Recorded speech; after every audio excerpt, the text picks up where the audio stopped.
भगवान की जय। नमः पार्वती पते हर हर महादेव। पुराणस्य नाहंती खल तोड़त।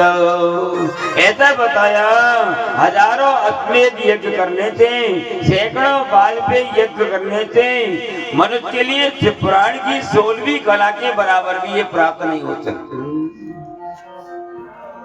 सारे संसार के नाशक पालक, संसार के बीच में शंकर भगवान से बड़ा किसी को नहीं बताया, इस तरह कहने की नहीं लगी। बिल्वपत्र की महिमा किस तरह बताने लगी। त्रिदलम त्रिगुणाकार त्रिनेत्रम चतुर्याय त्रिजन्म पाप संगार बिल्वपत्र शिवार्पण। अपने हाथ में बिल्वपत्र को लेकर के त्रिदलम, उसमें 3 दल होते, जिसके ऊपर राम शब्द का नाम लिखे, ओम नमः शिवाय मंत्र लिखे और उसको लेकर के और भोलेनाथ के ऊपर चढ़ाना चाहिए। त्रिदलम त्रिगुणाकारम त्रिनेत्रम चतुर्यायुधम द्विजन्म पाप संगारम बिल्वपत्रम शिवार्पणम। बिल्वपत्र ऊपर चंदन लगा करके और भोलेनाथ के ऊपर को चढ़ाता है, वह मनुष्य के पापों का नाश हो जाता है। ऐसा बताया कि दर्शनम बिल्वपत्रस्य स्पर्शनम पापनाशनम अघोर पाप संगारम बिल्वपत्रम शिवार्पणम। बिल्वपत्र का जो पेड़ होता है, अपन बिल्वपत्र को अपने हाथ में लेकर उसके दर्शन कर लेते हैं। दर्शनम बिल्वपत्रस्य, दर्शन करने से, स्पर्श करने से अघोरा पाप संगार, हजारों वर्षों के मनुष्य के पाप नष्ट हो जाते हैं। शंकर भगवान की 16 तरह की पूजा होती है। कौन कौन सी?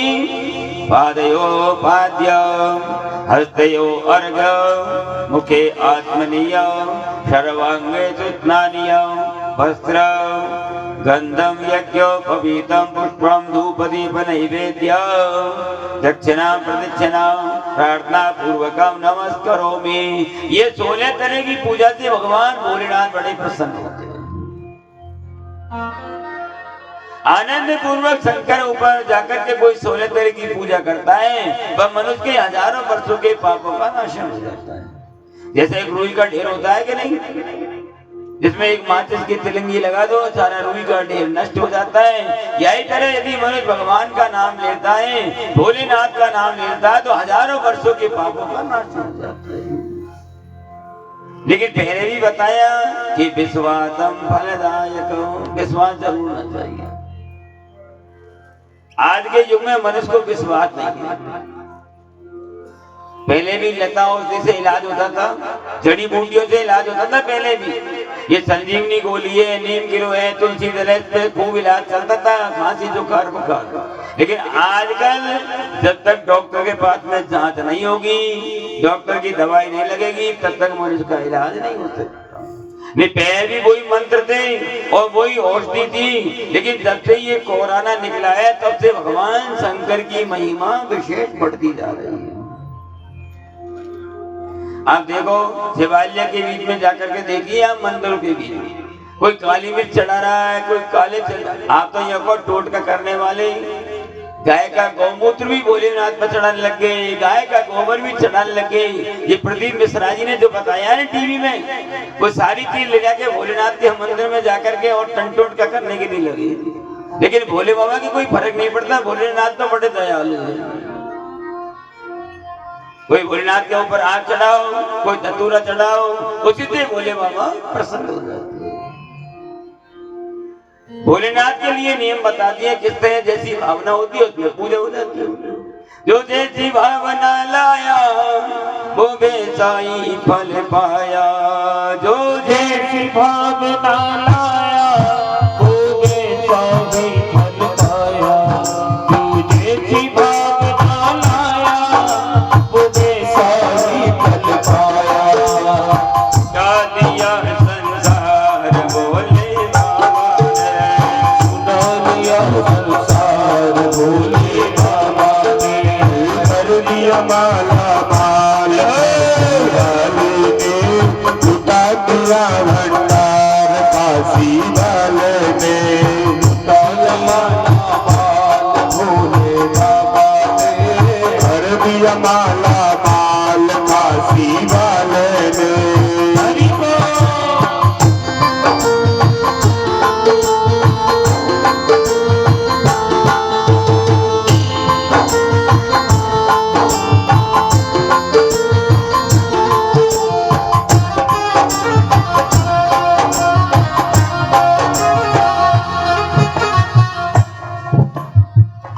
ताली बजाने से कितना फायदा होता है, कितना हाथों की रेखा अगर गड़बड़ कर रही हो तो वो सही हो जाती है। और अगर किसी को बीपी की परेशानी हो, किसी को बीपी हाई हो, किसी को लो हो, डॉक्टर के पास जाओगे तो जांच करानी पड़ेगी, दवाई लेनी पड़ेगी, शक्कर बंद कर दो, घी बंद कर दो, तेल बंद कर दो, सूखी रोटी खाओ बीपी।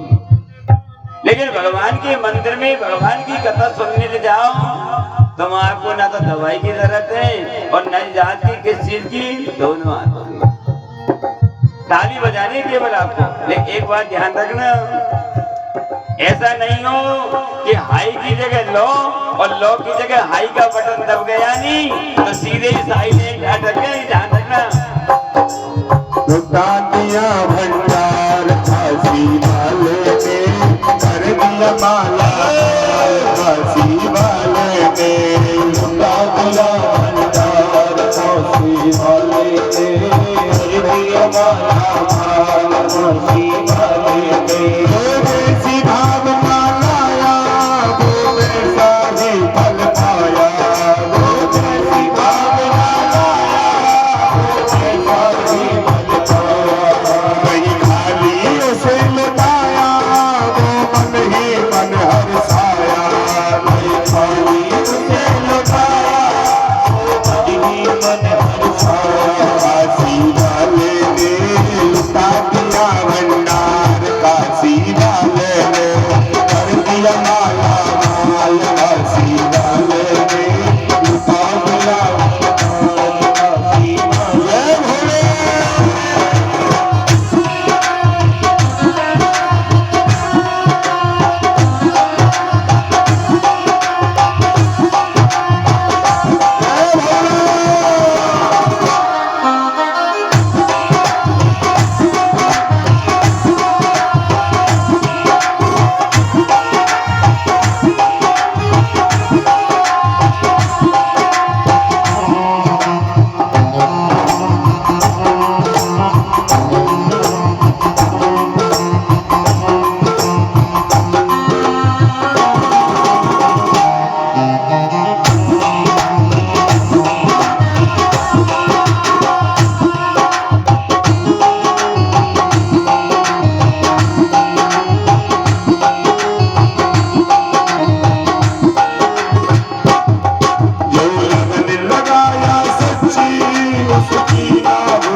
ये मनुष्य का जो शरीर है वो क्षणभंगुर है, इसका विश्वास नहीं करना चाहिए।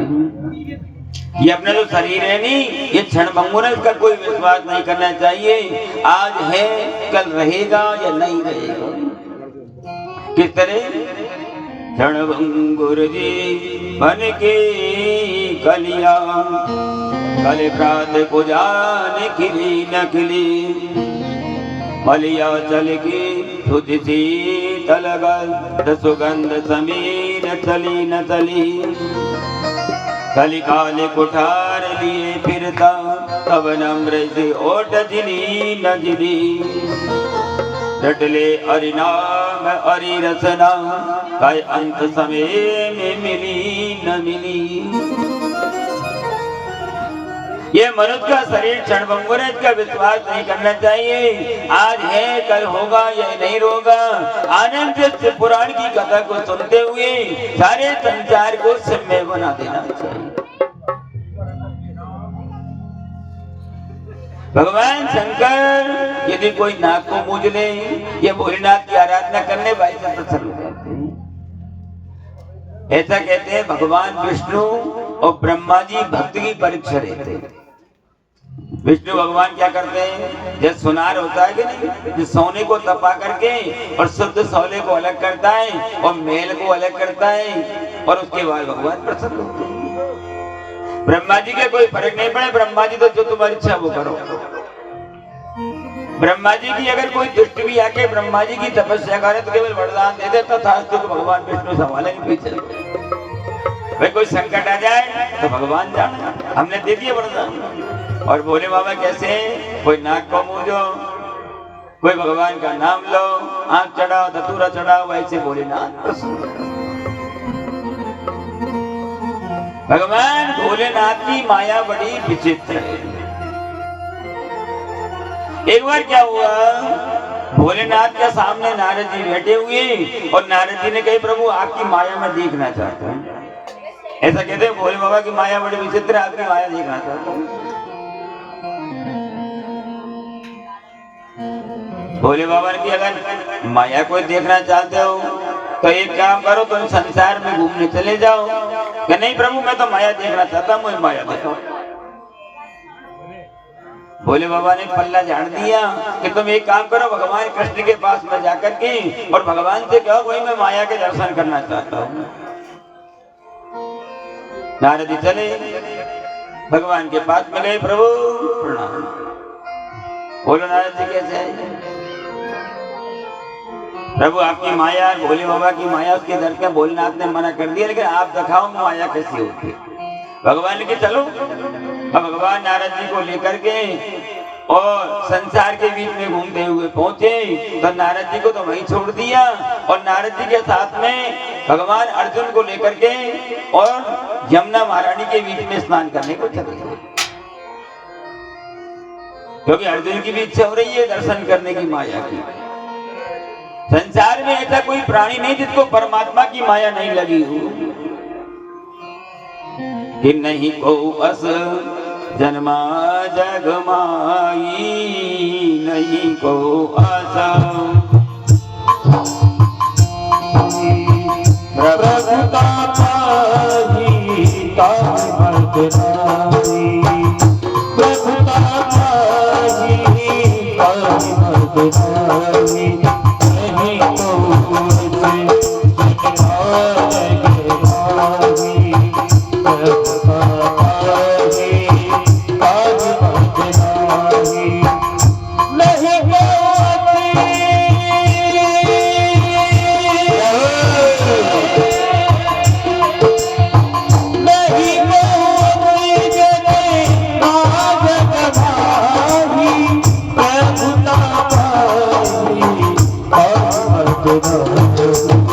संसार में ऐसा कोई प्राणी नहीं जिसको परमात्मा की माया नहीं लगी हो। भगवान अर्जुन को लेकर यमुना नदी में स्नान करने के लिए प्रवेश कर गए। अब जैसे ही डुबकी लगाई जल में तो अर्जुन ने क्या देखा, सामने सुंदर नगर को देखा और नगर के बीच में अर्जुन प्रवेश करने लग गए, नगर को देखने के लिए चले गए। और जैसे ही अर्जुन जा रहा था तो उस नगर में क्या हुआ, नगर का राजा मर गया। तो मंत्री ने कह दिया कि हथनी के गले में सूंड के बीच में माला को दे दो, जिसके गले में वरमाला को पहना देगी उसको राजा बना दिया जाएगा। ठीक है, इधर तो अर्जुन जा रहे थे और सामने से हथनी आ रही थी, और जैसे अर्जुन आया, अर्जुन के गले में फूलों की माला को अर्जुन को राजा चलो अब इसको लेके पहुंचे तो मंत्री ने कह देखो राजन बात सुन लो, आप नहीं नहीं राजा हमारे नियम सुन लो यहाँ के। क्या बोलो भाई? हमारा एक नियम है, अगर राजा मर जाएगा तो रानी को जिंदा जलना पड़ेगा, और रानी मर जाएगी तो राजा को जिंदा। ठीक है, नहीं गद्दी बैठ गई, बड़ा आनंद आ रहा है। अब एक दिन ऐसा आया कि पहले वाली रानी मर गई, तो मंत्री ने कहा तैयारी कर लो। राजा से कही तैयारी, तो अर्जुन की भी किस बात की कि आपसे पहले ही बता दिया, अगर राजा मरेगा तो रानी को जिंदा जलना पड़ेगा, और रानी मरेगी तो राजा को जिंदा। तैयारी करो। अर्जुन चक्कर में पड़ गया, कहाँ राजा बने, अब तो संकट आ गए प्राण बचाने के लिए। तो अर्जुन ने मंत्री से कहा भाई एक मौका दे दो, जैसे कोई को फांसी हो जाएगा नहीं तो एक मौका मिलता है, कोई इच्छा है क्या इनकम तेरी कि एक मौका? तो ठीक, मंत्री ने कह दिया एक मौका, जो तुम्हारी इच्छा वो कर लीजिए, विचार कर लीजिए। तो अर्जुन ने देखा अपने प्राणों को बचाने के लिए यमुना महारानी में भगते हुए जा रहे, प्रभु बचाइए प्रभु बचाइए प्रभु बचाइए। और जैसे जल में से निकले तो भगवान सामने आगे, क्या हुआ अर्जुन? कि प्रभु प्राण बचाइए मेरे को। भगवान ने कहा क्या हुआ? कि महाराज राजा तो बन गया लेकिन जलाने को तैयार हो गई। तो भगवान ने कहा यही तो मेरी माया है, तुम माया देखना चाह रहे हैं तो यही मेरी माया। इसलिए कहते हैं संसार में ऐसा कोई प्राणी नहीं जिसको परमात्मा की माया नहीं लगी। एक बार नारद जी के ऊपर माया बैठ गई तो नारद जी को बंदर का मुखड़ा देना, और रावण के ऊपर बैठी तो रावण के वंश का नाश करवा दिया। किस तरह? परमात्मा की माया बड़ी विचित्र, किस तरह बताया? सबको नाच नचाए गई रे माया की चिड़ैया। सभी मीठी मीठी तालियां बजाते हुए भजन का आनंद लेते हुए सभी को नाच नचाए गई रे माया की चिड़ैया। अरे माया की चिड़ैया देखो माया की चिड़ैया। हर सबको नाच नचाए गई रे माया की चिड़ैया। सबको नाच नचाए गई रे माया की चिड़ैया। सबको नाच नचाए गई रे माया की चिड़ैया। सबको नाच नचाए गई रे माया की चिड़ैया। हरि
वंश को नाश कराए गई रे माया की चिड़ैया। और दोनों हाथ में धर करके सीधे सीधे हाथ पकड़, सीधे दिए हाथ चलकर कहना, वंश को नाश कराए गई रे माया की चिड़ैया।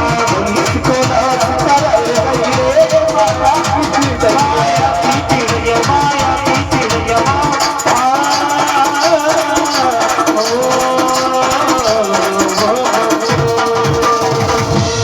शंकर भगवान की जय। नमः पार्वती पते हर हर महादेव। जन्मांतर के प्राणी के पुण्य एकत्रित हो जाते हैं, इससे पुराण की कथा और से भगवान के परिवार की प्रतिष्ठा कराने का मौका मिलता है। हर एक आदमी के भाग्य की बात नहीं है, जिसके भाग्य का उदय होता है।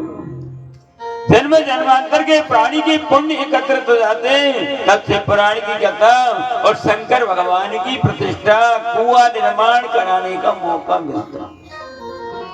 कितनी पीढ़ी काम लेती है। पहले के पुरखा कुआं का निर्माण क्यों करते थे? कितने आदमी जलपान करेंगे और उनका नाम चलेगा, फलाने का कुआं, भैया भोला की कोठी है, उसकी कोठी है। ये मंदिर का निर्माण किसने करवाया? भोला ने करवाया। शंकर भगवान के परिवार का निर्माण। हमारे परिवार यजमान परिवार का भाग्य का उदय हो गया। आज देखिए, आप जो शंकर भगवान की प्रतिष्ठा के बीच में रुचि रख रहे हैं, क्योंकि ऐसा कहते हैं, ये निंदन भक्तारा कथा सेवां सुवासिनी भवन्ते शुकनाम सत्वा दुःखम जन्मं सतम हिने। भगवान शंकर की यदि कोई प्राणी निंदा करता है, शिव पुराण की निंदा करता है, उसको 100 जन्म तक कुत्ते की योनि में जाना पड़ता है। भगवान शंकर की शिव पुराण की निंदा करने वाले के लिए, और बहुत से प्राणी दूसरे की चुगली करते हैं, भगवान की कथा में चुगली जो करता है उसको दूसरे जन्म में गधे की योनि को प्राप्त होना पड़ता है। वार्तारं सकलिंदं च त्रिविंडं मूलिकं तथा कुष्मांडं मल्लिकार्जुन मूले ऋद्वं कथा श्रुति। ऐसा कहते हैं, शिव पुराण की यदि कोई प्राणी कथा को सुनता है तो कथा व्रती के क्या नियम बता दे, इसको बैंगन को नहीं खाना चाहिए। शिव पुराण की कथा को अपन 7 दिन के लिए सुन रहे हैं तो बैंगन नहीं खाना चाहिए, मूली नहीं खानी चाहिए, लहसुन नहीं खाना चाहिए, प्याज नहीं खाना चाहिए, तामसी वस्तुओं का प्रयोग बंद कर देना चाहिए। क्योंकि भोले बाबा परमात्मा त्रिगुणी है, तमोगुणी, रजोगुणी, सतोगुणी। ये तामसी वस्तुओं को छोड़ करके और 7 दिन तक आनंद से भगवान की कथा को श्रवण करना चाहिए। भोले बाबा ने कौन से अवतार धारण किए? शंकर भगवान ने 19 अवतार धारण किए। वो कौन कौन से थे? पहला अवतार तो वीरभद्र भगवान का हुआ, दूसरा अवतार प्रहलाद नाम के भगवान का हुआ, चौथा नंदी का, 5वां भैरव का, अश्वत्थामा सर्वावतार हुआ, बृहस्पति नाम का अवतार हुआ, दुर्वासा नाम का अवतार हुआ। भगवान ने हनुमान जी महाराज का भी अवतार धारण किया। वृषभ नाम के अवतार को भोले बाबा ने धारण किया। भोले बाबा ने यतिनाथ का अवतार धारण किया। कृष्ण दर्शन के लिए भोले बाबा ने माता यशोदा के भवन में जाकर के, और भोले बाबा ने कृष्ण अवतार के रूप में रूप को धारण किया। भोले बाबा ने अवधूत अवतार धारण किया। भोले बाबा ने भिक्षु बरी नाम का अवतार धारण किया। भोले बाबा ने सुरेश्वर नाम का अवतार धारण किया। एक किरात नाम का अवतार धारण किया। एक ब्रह्मचारी का अवतार धारण किया। एक सुनटन नरक नाम का अवतार को धारण किया। और 19वां भगवान ने यक्ष अवतार धारण किया। ऐसा कहते हैं भगवान के अनेक अवतार हैं, अनेक नाम है कि कोई गणना नहीं कर सकता। किस तरह बताया कि हरि अनंत, हरि कथा अनंता, हरि अनंत हरि कथा हरि अनंत हरि कथा कहीं नहीं बहु कहीं नहीं बहु मेरी कथा हरि अनंत हरि कथा हरि सुनहि बहु विधि सब सनाता हरि अनंत हरि कथा अनंता हरि सुनहि बहु विधि सब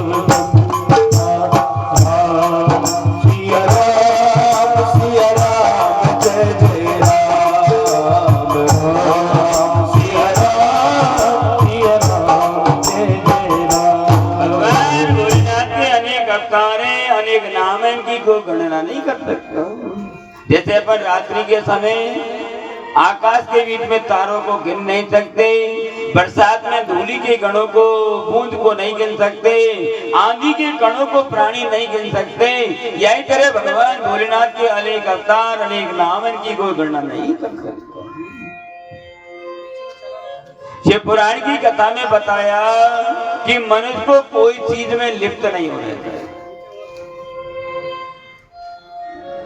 एक भौरे की तरह। जैसे भौरा होता है कि नहीं, अब ये भौरा क्या करता है, जंगल में उड़ना चाहता है, उड़ने के लिए जाता है और जाकर के एक कमल के पुष्प के ऊपर भौरा बैठ जाता है, लेकिन पुष्प के बीच में से रस को खींचने लगा तो बड़ा आकर्षण आ गया और इतना मदान हो गया कि सायंकाल का समय हो गया और कमल का पुष्प बंद हो गया तो भौरा भी इसके अंदर बंद हो गया। क्यों? क्योंकि रस को खींच रहा है नहीं। जैसे अपन गृहस्थी में निवास करते हैं और गृहस्थी को चलाने के लिए स्त्री पुत्र इनके बीच में बशीभूत हो जाते हैं, यही तरह भौरा भी कमल के अंदर बैठ करके बशीभूत हो पूरी रात निकली।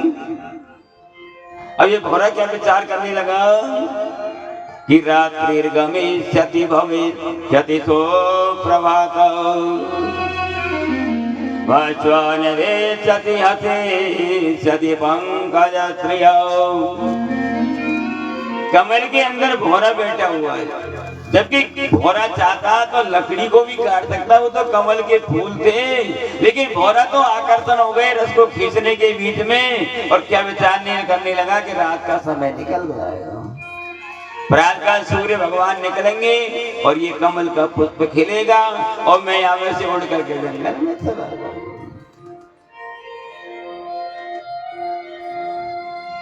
देव की गति क्या हुआ कि हा हंत हंत नल्ली गदे ओ दहारो। भाई में एक हाथियों का झुंड जंगल में जलपान करने के लिए जा रहा था और जिस कमल के ऊपर बैठ करके भौरा प्रार्थना कर रहा था तो हाथी ने क्या किया, अपनी सूंड को उठा करके और वो कमल के पुष्प को तोड़ करके मुखारविंद में पान कर गया और भौरे की मृत्यु हो गई। यही तरह से मनुष्य को किसी चीज में लिप्त नहीं होना चाहिए। किस तरह बताया, एक बार गाय के गोबर के ऊपर एक कीड़ा पड़ा हुआ और एक संत ने विचार किया इसका कल्याण करना चाहिए, इसका कल्याण होना चाहिए और उसको उठा करके और फूल के ऊपर रख दिया। इतने में पुजारी आया, बगीचा से फूल तोड़े और सारे फूलों को तोड़ करके और सुंदर माला को बनाया और माला बना के भोलेनाथ के ऊपर चढ़ा दिया। जब पूजा पूरी हो गई तो पुजारी ने क्या किया, फूल को उठाया और उठा करके उसको कचरे में डाल दिया। भवरे की दशा हो गई है। गोबर के कीड़े में से भवरे को निकाला संत ने और फूल पे बैठाया, क्यों? उसका कल्याण करने के लिए। और वही फूल भोलेनाथ के गले में माला बनकर के चढ़ गया और उस पुजारी ने माला को उठा करके उसको जमीन में डाल दिया। तो कैसी दशा बन गई? भवरे ने फुलाया फूल फूल को ले गया राजकुमार। भवरे ने खिलाया फूल फूल को ले गया राजकुमार। भवरे ने खिलाया फूल फूल को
गंगा कालिंदी संगमे प्रयागे परमे पुण्य ब्रह्मलोकस्य वर्तमनि।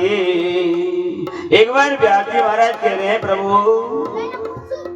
ब्रह्मलोक के बीच में जो मार्ग बना हुआ है, जिसके बीच में गंगा यमुना नदी का संगम है और वहां के जाकर के बड़े संत महात्मा भगवान की तपस्या करते हैं, उस लीला के चरित्र को मेरे लिए श्रवण कराइए, उस कथा को हमारे लिए श्रवण कराइए। उस कथा को सुनने से हमारे लिए ज्ञान का उदय होगा, ज्ञान अर्जित होगा, ऐसी कथा को श्रवण कराइए। तो क्या बताया कि तावत् सर्वाणि क्षेत्राणि विवदन्ते महीतले यावत् सत्य पुराणम ये निर्देशन्ते महीतले। जब तक ये पृथ्वी लोक के बीच में घोर कलयुग नहीं आएगा, तब तक मनुष्य के लिए विपत्ति की प्राप्ति होती रहेगी, ऐसा बताने के लिए नहीं। व्यास जी महाराज कह रहे ऋषियों, ऐसा कहते हैं कि शिव ही सत्य। क्यों? कि सत्यम शिवम सुंदर। भगवान शंकर का नाम सत्य में, इसलिए सत्य में संसार जानवर के और आनंद से भोले बाबा की तपस्या करनी चाहिए। भाई भगवान की जो कथा है, शिव पुराण को कैसे श्रवण करें, उसकी जो विधि हमारे लिए बता दी। व्यास जी ने क्या बताया?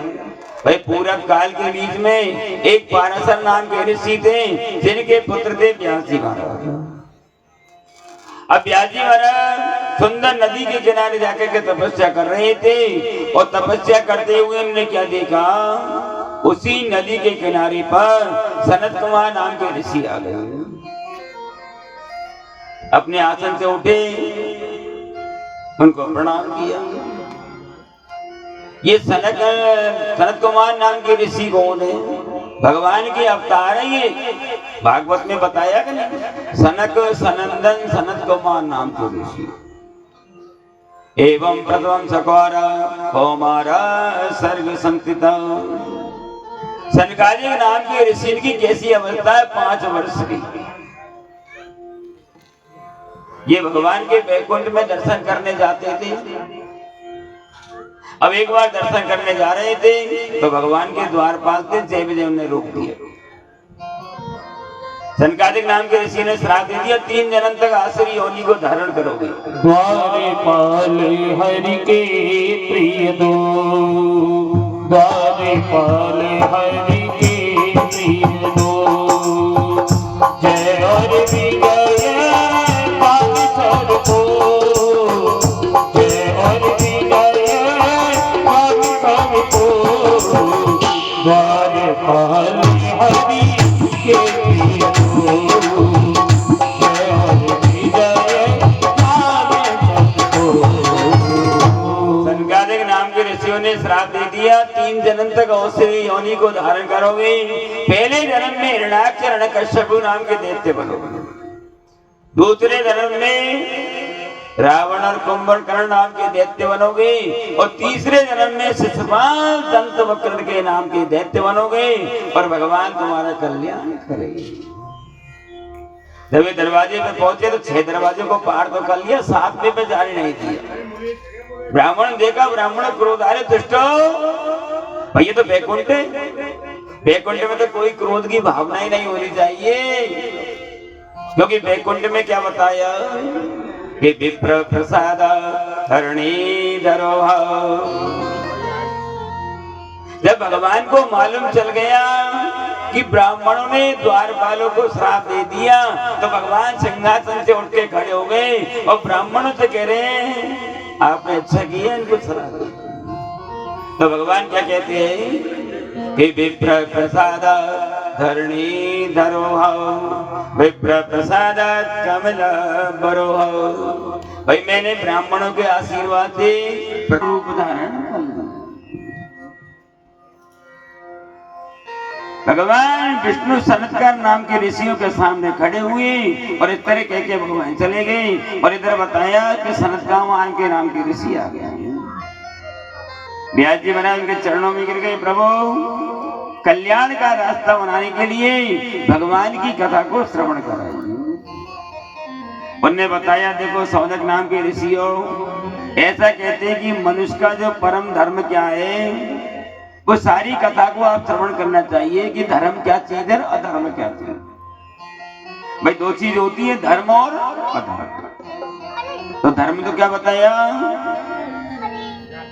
कि परहित सारे घर में नहीं भाई, पर सब नहीं अधमाई, परहित सारे से घर में नहीं भाई, पर सब नहीं अधमाई।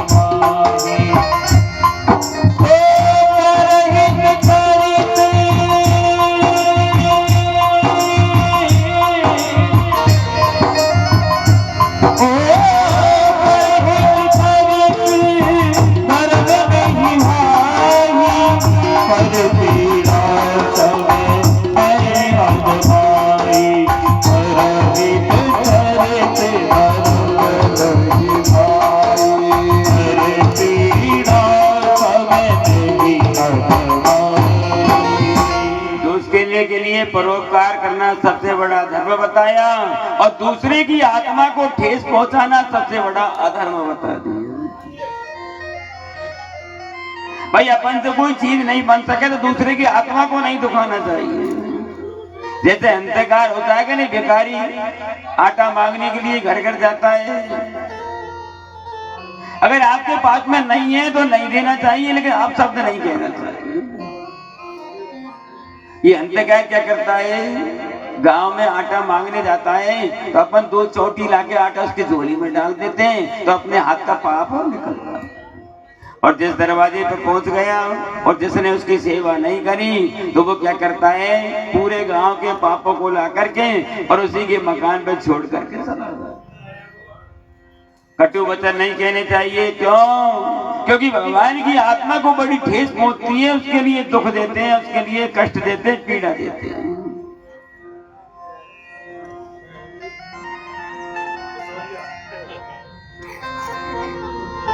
एक बार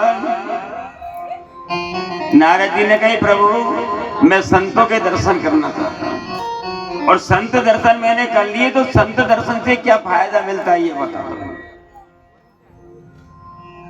नारद जी ने भगवान से कही, प्रभु संत दर्शन से क्या लाभ होता है? भगवान ने कही, नारद एक काम करे नहीं तुम, तो बोलो महाराज कि तुम ऐसे करो, मनुष्य लोक में चले जाओ और वह मनुष्य लोक में जाओ तो एक नाली के कीड़े के पास में चले जाना, तुमको संत दर्शन के लाभ मिल जाएंगे। नारद जी लेके कीड़ा चले और जैसे मनुष्य लोक में नाली के किनारे गए थे, कीड़ा को देखा और नारद जी के रूप के दर्शन किए नाली के कीड़े ने, और जैसे ही दर्शन किए नाली के कीड़े को रूप को तो छोड़ दिया और सुंदर बछड़ा का रूप धारण किया। फिर भगवान के पास आए, प्रभु संत दर्शन के लाभ बताइए।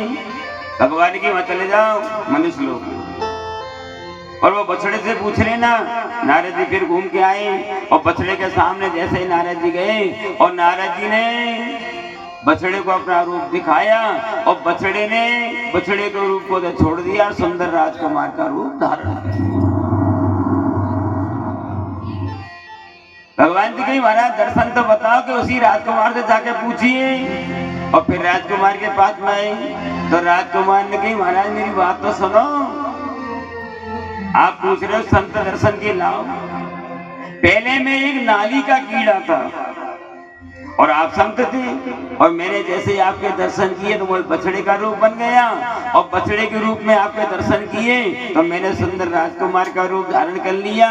तो संत दर्शन के यही लाभ है क्या कि संत हृदय नवनीत समाना, संत हृदय नवनीत समाना, परस परस उदास समाना। संत हृदय नवनीत समाना, संत हृदय नवनीत समाना, सदा कभी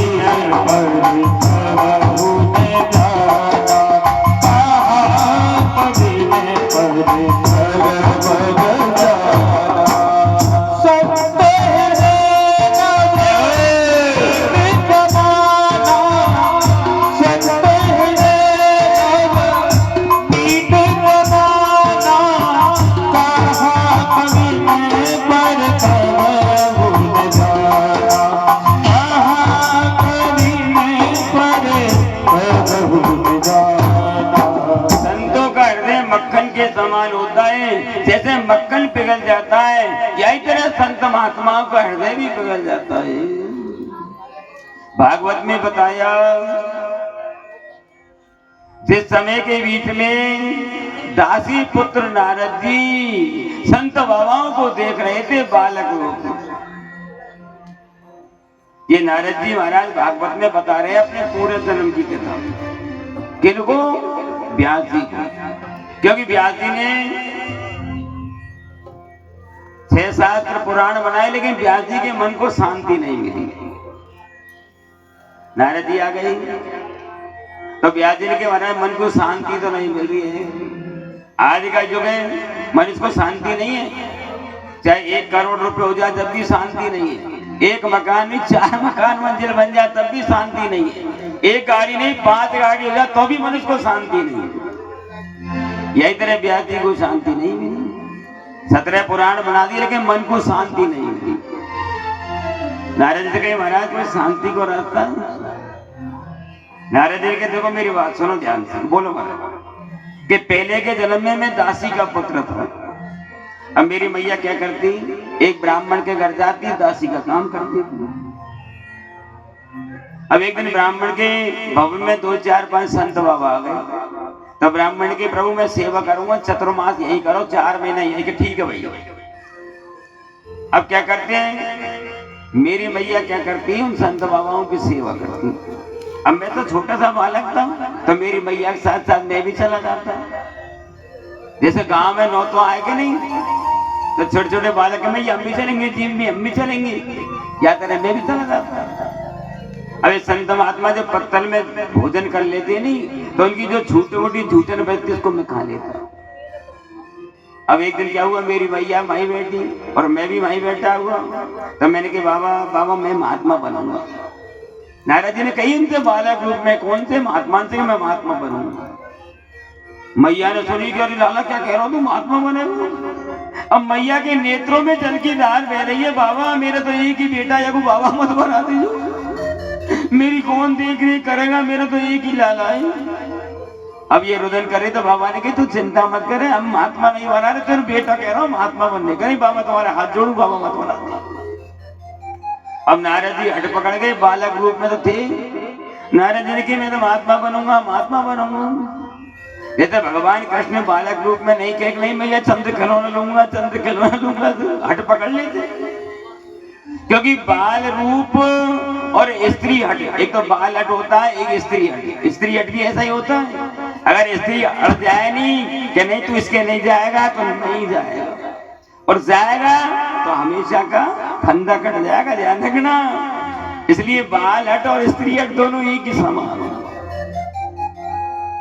कई ने क्या कही, दशरथ जी से कही के नहीं, कई ने दशरथ जी से कही कि तुमको राम की सौगंध है क्या, कि 14 वर्ष का वनवास। स्त्री हटने आ गए, मैया बैठी, महात्मा ने कहा चिंता मत कर।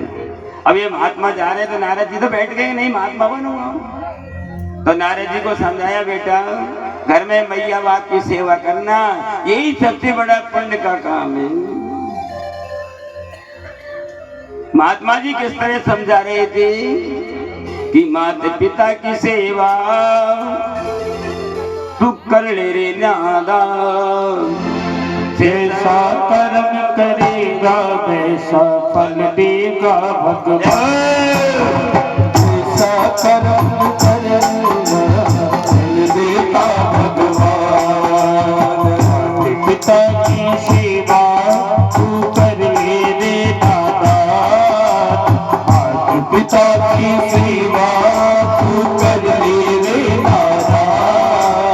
जैसा कर्म करेगा वैसा फल देगा भगवान।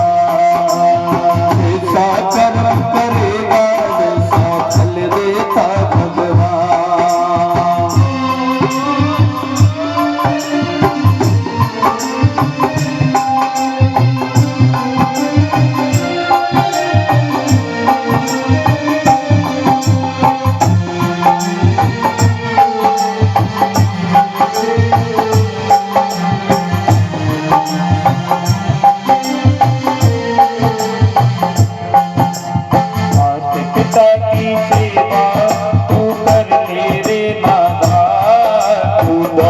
पिता की सेवा कर ले रे दादा।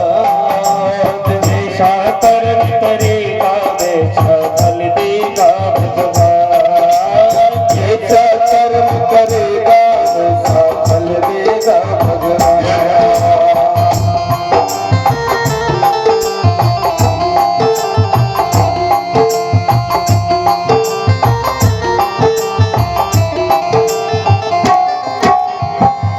एक था बेटा प्राणों से प्यारा, एक था बेटा प्राणों से प्यारा। अंधे के माता पिता हिम्मत बहारा।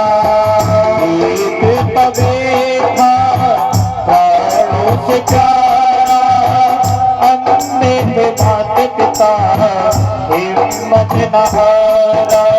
हर कांधे पे उनको हर कांधे पे उनको हिंदुस्तान। ऐसा कर्म करेगा वैसा फल देगा भगवान।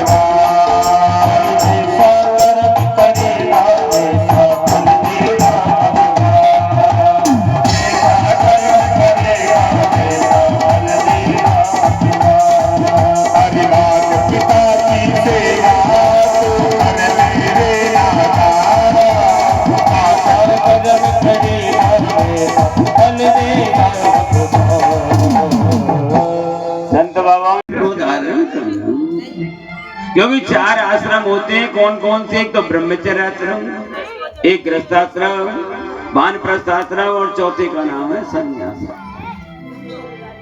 लेकिन चारों आश्रमों में सबसे बड़े आश्रम का नाम है गृहस्थ आश्रम, जिसके बीच में अपने माता पिताओं की सेवा करना, जो भी कोई अतिथि आ जाए, गुरुदेव आ जाए, उसका सम्मान सम्मान से सेवा करना, ये सबसे बड़ा गृहस्थ धर्म बताया है।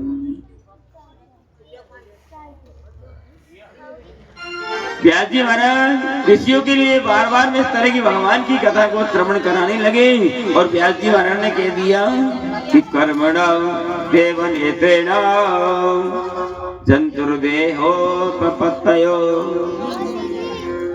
शिव पुराण में लेख आया प्रभु जीव की उत्पत्ति कैसे होती है, भैया जीव कैसे पैदा होता है और कैसे नाश हो जाता है, चरित्र सुनाइए। तो व्यास जी ने क्या बताया कि कर्मणा देवनेत्रेण जंतुर्देहो प्रपत्तये। ऐसा कहते हैं स्त्री का रज और पुरुष का वीर मिलकर के जीव बन जाता है। 1 महीने का समय होता है तो जीव का सिर बन जाता है, दूसरे महीने में हाथ पैर बन जाते हैं, तीसरे महीने में नख अस्थि, चौथे महीने में 7 धातु बन जाती है और 5वें महीने में जीव को भूख लगने के लिए। और जब 6ठा महीना आता है तो जीव माता की दाई कुक्षा में सुपड़ करने पड़ा। 6ठा महीना निकलता है और 7वां महीना जब आता है तो जीव भोलेनाथ से क्या आराधना करता है कि तस्योपपन्न गवितौ यदि देन माया। 7वां महीना जब आता है तो जीव कहता है भोले बाबा मुझे बाहर निकालने, मैं आपका भजन करूंगा। मैया अगर कोई नमकीन तीखी वस्तुओं को खा लेती है तो उसके शरीर में वेदना होती है, लेकिन कष्टों को सहन करके पड़ा रहता है। 8 महीना निकल जाते हैं और 9 महीने का समय आता है तो प्रसूत वायु चल जाती है और जैसे ही वायु चलती है और मैया के गर्भ से जीव निकल करके बाहर आ जाता है। और जैसे जीव पैदा हुआ तो घर में थाली बज रही है, बेटा पैदा हो गया, बेटा पैदा हो गया। भगवान से जो कौल करार करके आता है कि मैं आपका भजन करूंगा तो भगवान की माया में लिप्त हो गया। पौगंड अवस्था निकल जाती है, बाल्य अवस्था निकल जाती है और बाल्य अवस्था निकलने के बाद में युवा अवस्था आ जाती है। बालकपन तो माँ बाप के घर में खेलने कूदने में खाने पीने में निकल जाता है और जवानी गाय में निकलती है गृहस्थ धारण करने में, मकान बनाने में, जमीन इकट्ठी करने में, पैसा इकट्ठा में जवानी निकल जाती है। और फिर क्या आता है? बुढ़ापा। सबको आना बुढ़ापा, तो हमको भी आना, आप सबको आना। तो बुढ़ापे में कैसी दशा हो जाती है? मुखार बिंद पे झुर्री पड़ जाती है और कंठ से आवाज आने लगी। और ये बूढ़ा व्यक्ति जब घुरघुर सवाल आवाज आती है और ये घर के बीच में थूकने खकार करने लग जाता है तो बेटा की बहू कह रही है अपने पति से, पति देवता, और पति देवता लाखों रुपए को तो मार्बल लगवाया और दुष्टिया बूढ़े बाबा ने थूक थूक करके सारे मार्बल का सत्यानाश कर दिया। एक काम करो, मेरी बात मानो, खेत में झोपड़ी बना दो भाई, खाट पड़े दो, कटोर रख दो भाई, थूकेगा पल्ले पर जो करना वो वैसे में करो। अब बूढ़े व्यक्ति ने विचार किया मेरी सारी जिंदगी बर्बाद कर दी इन दुष्टों के लिए। बेटाओं को 1 मकान, 2 मकान, 3 मकान, पैसा, गाड़ी, सारी व्यवस्था करी और आज मेरी कैसी दशा बन रही है बुढ़ापे में कि आया बुढ़ापा जब वही बेरी हट पटक गई पौड़ी में, हर तरह के लोग लग गए, फर्क पड़ गया बोली में। आया बुढ़ापा जब वही बेरी हट पटक गई पौड़ी में, हर तरह के लोग लग गए, फर्क पड़ गया बोली में।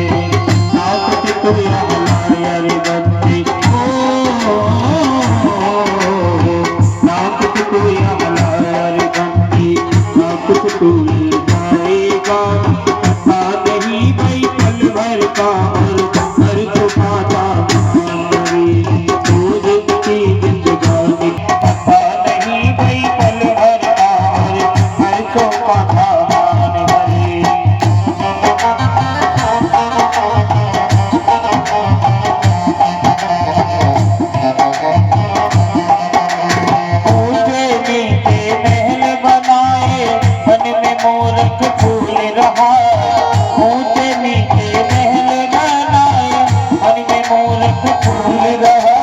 देख देख कर बड़ी संपदा, गाँव पानी भूल रहा।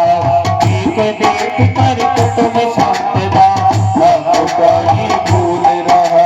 तेरी मेरी करता डोल, तेरी मेरी करता डोल, तेरे नहीं जाने ना, पता नहीं भाई बल भरता और का सामान करे। दो दिन की जिंदगानी की खातिर घर का तूफान करे। पता नहीं भाई बल भरता और घर का सामान करे। घर का सामान भरे, घर का सामान भरे। बोलो शंकर भगवान की नमः पार्वती पते। हर हर महादेव। मनुष्य की ऐसी दशा बनी। निरपि जननी जठरी शयन, पुनरपि जननम पुनरपि मरणम।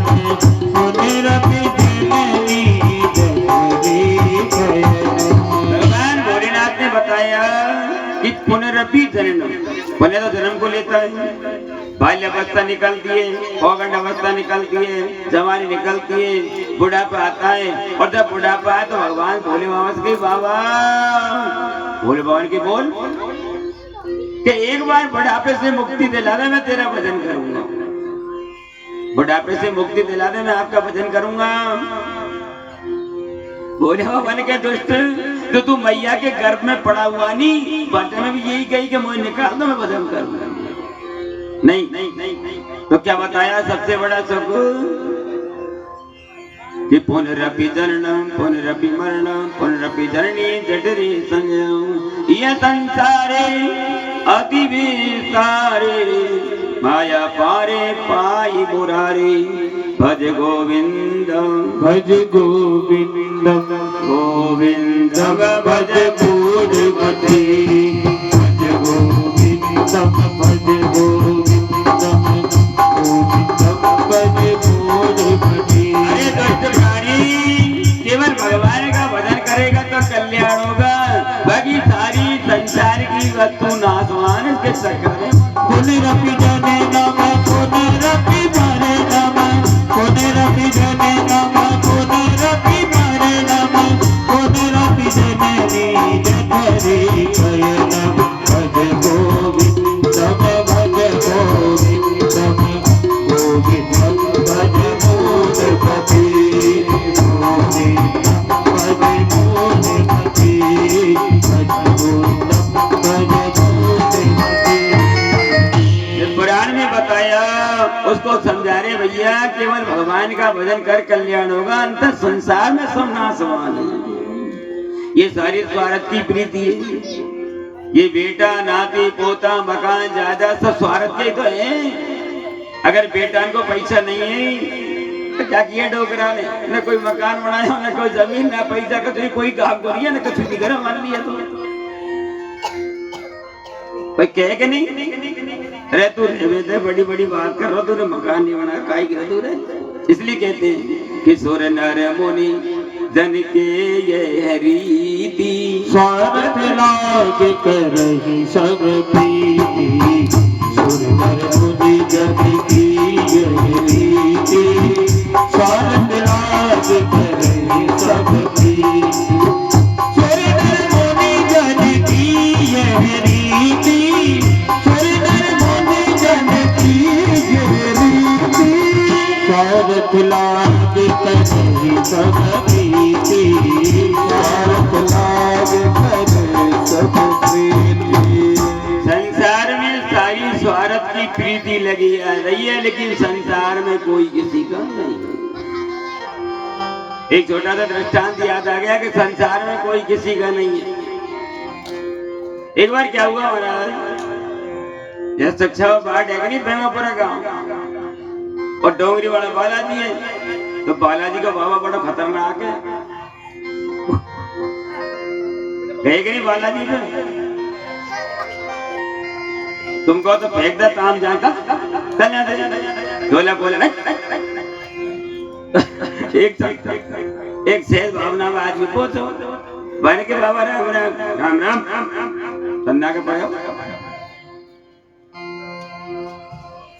एक दिन को 2 दिन को बाबा ने दे रोज अपन दबड़ को रोज ना जाए तो बात धीरज के बेटा बोल कैसा आज कि बाबा दर्शन कर गया वो आप अब्बा ने देखी बढ़िया चकाचक बाबा को टिक्कड़ बढ़ाया बाबा तो खूब बढ़िया माल हुआ तो सख्त बैठ गए तो बाबा ने के बेटा तो घर क्यों जाए नहीं रह नहीं आ रहा बाने की या सेवा करवा झाड़ू पोछा करवा मंदिर में बाने की तुम तो बाबा जी हो क्या हाँ बाबा जी तो है और मैं तो गृहस्थी हूँ जो हम क्या करे बोल तू गृहस्थी है तुम बाने के देखो मैं गृहस्थी हूँ मेरे स्त्री भी है बेटा भी है नाती पोता है तो बाबा जी ने के चक्कर में मत पड़े कोई को नहीं है ऐसे कैसे बोल मामा सब है मेरा पूरा परिवार है भरियो परिवार तो महात्मा जी ने के तू परीक्षा करना चाहेगा तो बाबा ने की एक पुड़िया दो तेरे लिए में एक काम कर जो रात को कमरा में भोजन कर दो और भोजन करके एक लोटा जल में पुड़िया को घोल लीजो और तू पी जाए जो ऐसा हो जाएगा तू मर गो लेकिन तू मरेगा नहीं बाहर के देख बाबा चक्कर नहीं पड़ जाए अभी तो छोटे छोटे में ब्याह करूंगा सब काम करूंगा खा चक्कर नहीं बिल्कुल नहीं मरेगा मेरी चिंता अब ये आदमी सेहत भाव में बेचारा सीधो बढ़िया ले घर गए घरवाड़ी में भोजन बना दिए बढ़िया भोजन कर लिए और बाबा ने कही दो पुड़िया को घोल और पानी को पीगो और खाट में सोओ ऐसा होगा तो मरो मरा नहीं लेकिन मर गया अब क्या हुआ साहब पूरी रात निकली सुबह 4 बजे की आदत पड़ रही चाय पीने की तो घरवाड़ी आवे चाय को गिलास लाके और कह भाई ओजी चाय पी लो उठ जाओ चाय पी ले अब बातें जैसे वो पहुंची कमरे में और बानी की ओजी चाय पी लो ओजी चाय पी 2-4 बार कह दी तो औरत ने विचार करे और दिन तो एक बार कह रही नेक सी जे में जग जावे आज का चक्कर पड़ो मेरे पति क्यों नहीं जग रहे 2-4 बार कहीं झंझोड़ा दिए जब पति नहीं बोले तो चाय को गिलास तो हाथ में से गिर गया और रो रही है आए मेरा पति आए मेरा पति आए मेरा पति बेटा आ गए नाती आ गए वो भी रोने लगी मैं क्या चक्कर पड़ गए वो गाँव वाले भी आ गए तो गांव वाले ने पता नहीं कब रात को मेरे सोते अपन कहेगा नहीं कि रात में सोते रहेगो भैया तो गांव का ने कहीं अंत समय आ गया को चलो कोई बात नहीं अब इसकी क्रिया करो सारे सामान को मंगा लिया अब वो मनुष्य की लाश भवन के अंदर थी दरवाजे पे औरत रो रही है हाय मेरा पति हाय मेरा पति हाय मेरा पति अब गांव के ने कि इसको निकालो बाहर ले चलो शमशान घाट पे ले चलना है अब जैसे दरवाजे पे लाए तो दरवाजा छोटा पड़ गया और वो मनुष्य की लाश दुगनी हो गई गांव के ने गले कोशिश करी कभी उल्टा करे कभी सीधा करे लेकिन निकलने में नहीं आया कभी दरवाजा छोटा पड़ गया अब औरत तो रो रही और 2 आदमी बात कर रहे भैया क्या करना चाहिए तो एक ने की करवे की क्या जरूरत है सीधा काम है या तो मकान को तोड़ लो दरवाजे या को निकाल लो और नहीं तो हाथ पैर ने काटो या निकालो बाहर कैसा निकालेगा अब ये तो बात कर रहे और औरत रो रही है मेरा पति यार मेरा पति अब रोती रोती कह रही है गांव वाले हो मेरी बात सुन लो मेरा पति तो मर गया या तो वापस नहीं आएगा मेरे मकान के दरवाजे को नुकसान नहीं हो या हाथ पैरों को काट के बाहर दरवाजे को नुकसान नहीं होना चाहिए चाहे हाथ पैर काट के बाहर निकाल लो इतने में महात्मा जी आ गए और महात्मा जी ने जैसे चल के छिड़के दिए और वो सामने खड़ा हो गया कहो बेटा तू तो यूं कह रहा सीधा शांत है मेरे स्त्री है बेटा है नाती है कि क्या कह रही है तेरी घरवाली क्या कह रही है हाथ पैर काट के बाहर निकाल लो इसलिए कहा कि सुर नर मुनि जन के ये रीति शरत लाग करही सब प्रीति सुर नर मुनि सबकी यही रीति शरत लाग करे सब प्रीति सुर नर मुनि जन की यह रीति सुर नर मुनि जन की यह रीति शरत लाग करही सब प्रीति शरत लाग करही सब प्रीति शंकर भगवान की नव पार्वती पते हर हर महादेव। देखो कितना अच्छा मुहूर्त रहा है शिव पुराण का ये कथा का कितना अच्छा मुहूर्त है, शिव पुराण का मुहूर्त है, प्रतिष्ठा। इसमें आज भागवत जी का नारियल मिला है छोटी बहू से। सत्यनारायण जी गुजर के यहाँ 1.25 लाख महामृत्युंजय भागवत जी का नारियल मिला है। 9 मार्च से 16 मार्च तक भागवत उनके यहाँ। तो ये भी भाग्य की बात मानो, ऐसा मुहूर्त मिलना जिसमें भगवान की कथा का नारियल मिल जाए। नव पार्वती पते हर हर महादेव। व्यास जी वो महात्मा जी समझा के चले गए, इसलिए कहते हैं, क्या कहते हैं कि नर तेरा चोला रतन अमोला बिरथा खो गए माती रे। हरि नर तेरा चोला रतन अमोला